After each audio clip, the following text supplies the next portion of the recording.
Setelah Tunasian membuat tujuan pembelajaran, kini Tunasian bisa langsung memulai pembelajaran. Nah, memahami cara belajar yang paling sesuai dengan diri sendiri adalah langkah pertama menuju sukses dalam belajar mandiri.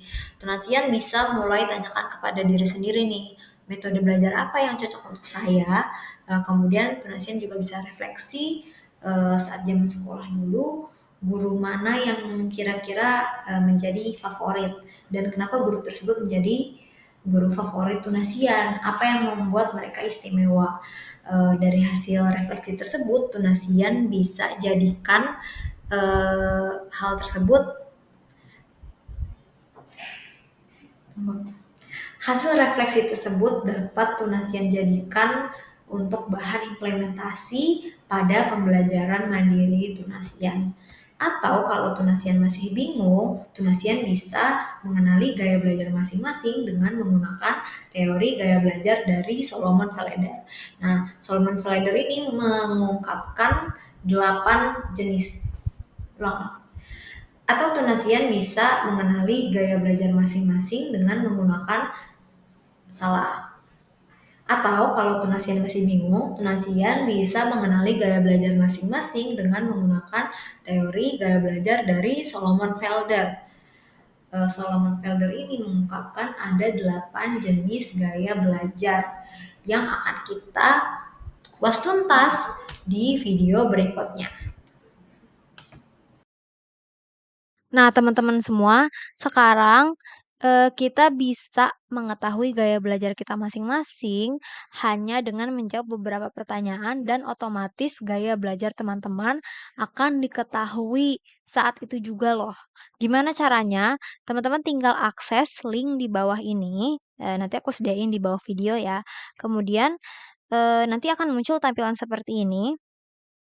Linknya ini menyediakan kuesioner yang bisa kita isi dan akan mengidentifikasi apa gaya belajar kita.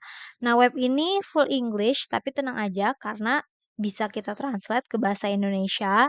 Gimana caranya? Pertama, temukan 3.3 di kanan atas layar, kemudian pilih menu translate. Nanti dari menu translate ini akan muncul pop-up. Nanti kita klik lagi nih titik 3 yang ada di pop-up bukan yang sebelumnya kita klik. Kemudian nanti di sini kita pilih choose another language. Nanti setelah itu bisa kita pilih ya bahasanya, kita pilih bahasa Indonesia. Setelah itu kita klik done. Nah, setelah itu web akan ke translate secara otomatis ke bahasa Indonesia. Nah, untuk teman-teman yang mau langsung isi kuesionernya, kita bisa langsung pencet kotak hijau yang besar ini, yang tulisannya visit web page. Nanti di sini setelah kita klik akan muncul halaman seperti ini ya, teman-teman.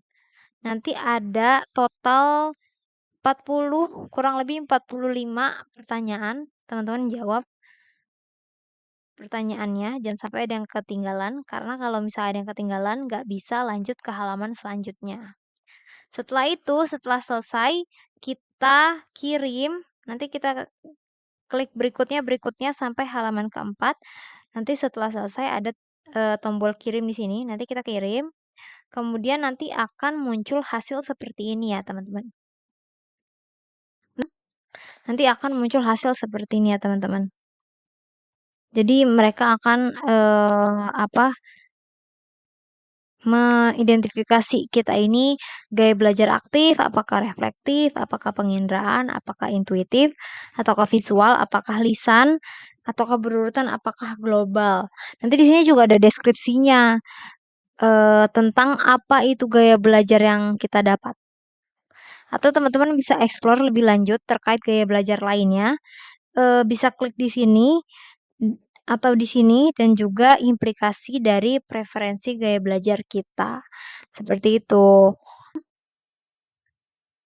Nah, dalam pembelajaran mandiri, seringkali orang-orang gagal karena tidak tahu apa target yang ingin dicapai, sehingga seringkali berhenti di tengah-tengah atau tidak punya arah. Maka dari itu, agar teman-teman berhasil dalam self-directed learning, Teman-teman harus melakukan evaluasi berkala terkait ketercapaian belajar terhadap tujuan pembelajaran.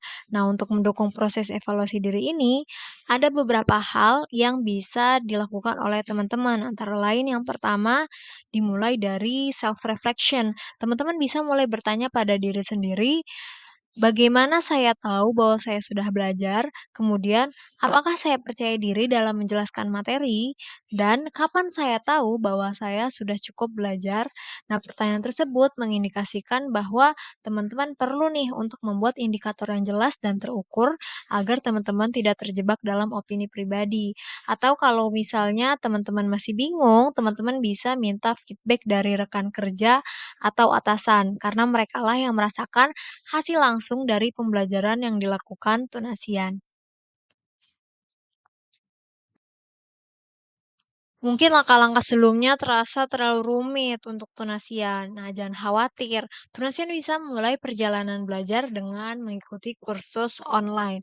Saat ini udah banyak loh platform yang menyediakan kursus online dengan berbagai pilihan keterampilan dan kompetensi yang bisa Tunasian pilih. Nah, kursus-kursus ini dirancang untuk mendukung perjalanan belajar Tunasian dan membantu mencapai tujuan dengan lebih mudah.